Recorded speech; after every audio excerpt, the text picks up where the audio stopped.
Stepping into Aristotle's world. Welcome back to the Philosophy of Mind channel. Today, we're undertaking a deeper exploration into the ideas of one of history's most monumental thinkers, Aristotle. Born in 384 BCE in Stagira, a town in northern Greece, Aristotle's intellectual journey began at Plato's famous academy in Athens, where he studied for nearly 20 years.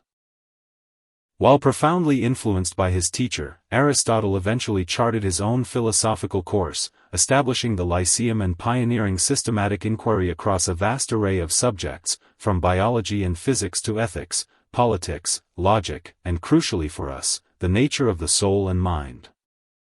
Aristotle wasn't content with abstract theories alone, he was a keen observer of the natural world. This empirical approach set him apart and heavily influenced his understanding of living beings.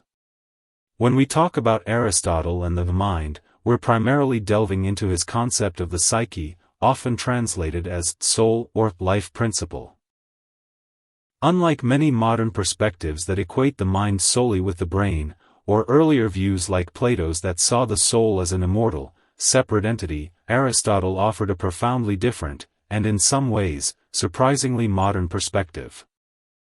The soul as form, Aristotle's hylomorphism. To grasp Aristotle's view of the soul, we must first understand his metaphysical framework, particularly hylomorphism. This doctrine posits that every physical substance is a compound of two intrinsic principles, matter, hyl, and form, morphe. Matter is the potentiality, the stuff something is made of. Form is the actuality, what makes that stuff this particular thing, defining its structure, function, and essence. Think of a bronze statue. The bronze is the matter, and the shape given by the sculptor is the form. Applying this to living things, Aristotle argued that the body is the matter, and the soul, psyche, is the form. The soul is not a separate substance inhabiting the body, rather, it is the organization and activity that makes a living body what it is. It's the principle of life itself. An axe's form is its ability to cut. If it loses that edge, it's still matter, metal and wood, but it's no longer functionally an axe. Similarly, a body without its soul, its life principle, is just matter, a corpse, no longer a living organism performing its characteristic activities. The soul is the first actuality of a natural organized body. This hylomorphic view provides a powerful alternative to mind-body dualism, which posits the mind and body as fundamentally different kinds of substances.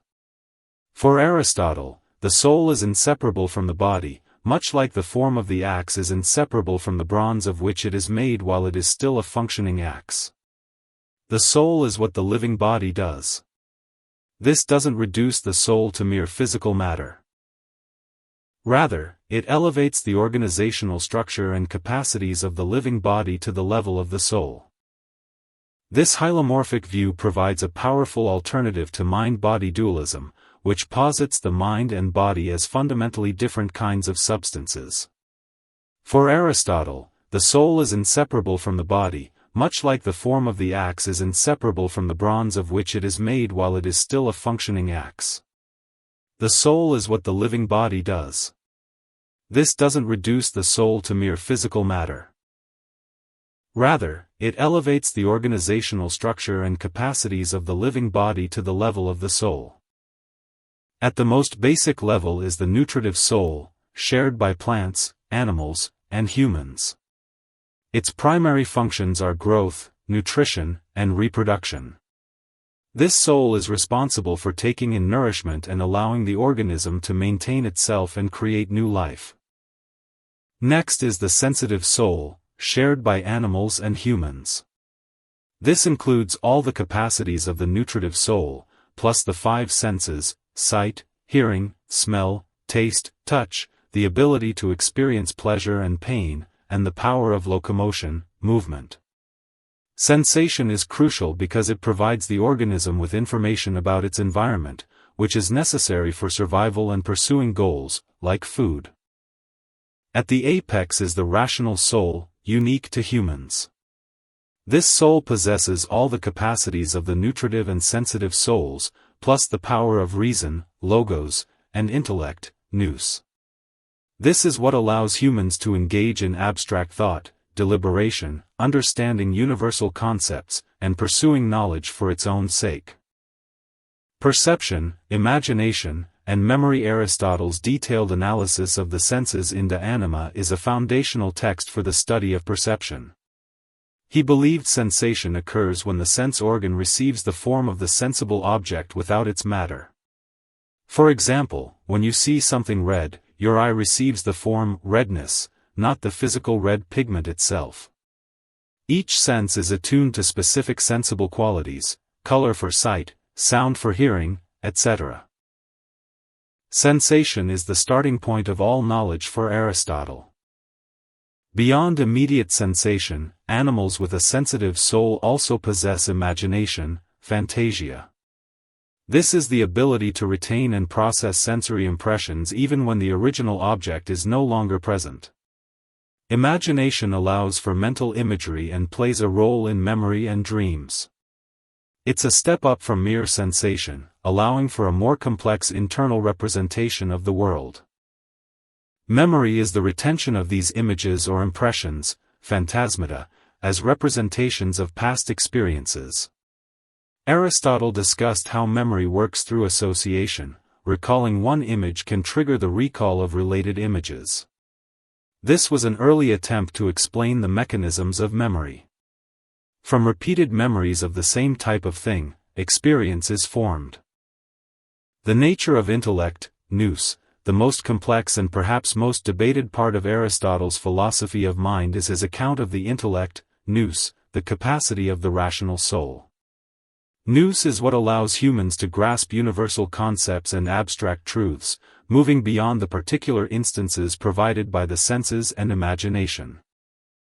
Aristotle distinguished between different aspects of Nous. He spoke of the passive intellect, also called the receptive or potential intellect, which is the capacity to receive and understand intellectual forms, concepts, much like the wax receives the impression of a seal. It is potential knowledge. More enigmatic is the active intellect, also called the productive or agent intellect. Aristotle describes this as what makes all things intelligible, just as light makes colors visible. It is the pure activity of thinking, actualizing the potential knowledge in the passive intellect. Its nature and relationship to the individual soul have puzzled commentators for centuries. Aristotle's most famous lines about the active intellect in De Anima, Book 3, Chapter 5, suggest it is separable, impassive, unmixed, since it is in its essential nature activity. He also says, when separated, it is alone just what it is, and this alone is immortal and eternal. These lines have led to various interpretations. Is the active intellect a personal part of each individual soul? Is it a single, universal, divine entity shared by all? Is it simply the abstract capacity for thought itself? This ambiguity makes it one of the most discussed aspects of his work on the soul and a key point of connection to later metaphysical and theological debates about the mind. What is clear is that Nous represents the highest human faculty, the ability to engage in pure thought and contemplation. For Aristotle, the exercise of this intellectual virtue is central to achieving eudaimonia, the flourishing life that is the goal of his ethics. A life guided by reason and intellectual activity is the most fulfilling life for a human being. Connecting soul and ethics, eudaimonia. Aristotle's ethical theory, primarily laid out in the Nicomachean Ethics, is deeply intertwined with his understanding of the soul, specifically the rational soul. He argued that the highest good for humans, eudaimonia, often translated as flourishing or living well, is achieved by performing the characteristic function of a human being excellently. The characteristic function of humans, distinguishing us from plants and animals, is the activity of the rational soul in accordance with virtue. Virtues, for Aristotle, are character traits or dispositions that enable us to act well.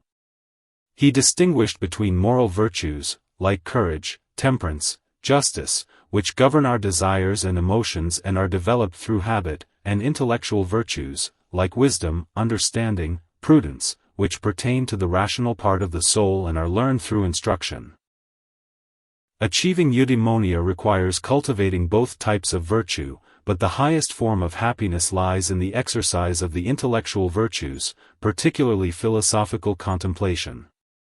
This is because the contemplative life is the most godlike activity and the most purely an activity of the rational soul itself. Thus, for Aristotle, understanding the nature and capacities of the soul is essential to understanding how to live a good and happy life. Aristotle's enduring legacy for mind and psychology. Aristotle's influence on the history of philosophy, psychology, and science is immeasurable. For centuries in the Western and Arabic worlds, his works, particularly De Anima, were the standard texts for understanding life, the soul, and the mind. His systematic approach to classifying mental capacities laid the groundwork for future psychological inquiry. His hylomorphism continued to be a significant model for understanding the mind-body relationship, especially in medieval philosophy, offering a powerful alternative to Cartesian dualism which became prominent much later. While modern neuroscience explores the brain at a level of detail Aristotle couldn't have imagined, his fundamental questions about the nature of consciousness, perception, memory, and intellect remain central to contemporary philosophy of mind. Modern functionalism in philosophy of mind, which views mental states in terms of their causal roles and relationships rather than their substance, shares a certain lineage with Aristotle's idea of the soul as the form or function of a living body. While the contexts are vastly different, the Aristotelian notion of the soul as the activity or organization of the body resonates with the idea that what matters for mental states is how they function, not necessarily what they are made of. Conclusion, ancient wisdom, modern relevance. In conclusion, Aristotle's philosophy of mind, as presented in works like De Anima, offers a comprehensive and insightful account of the soul as the principle of life, perception, and thought. His hierarchical model of soul capacities, his empirical approach to knowledge acquisition through the senses, and his profound exploration of the intellect provide a rich foundation for understanding ancient views on the mind. While his ideas were developed in a vastly different scientific context, Aristotle's fundamental questions and his nuanced hylomorphic framework continue to inform and challenge contemporary debates in the philosophy of mind. Studying Aristotle is not just an academic exercise, it's a journey to the roots of Western thought about what it means to be a living, thinking, and conscious being. Join us next time on Philosophy of Mind as we continue our exploration of consciousness, reality, and the big questions.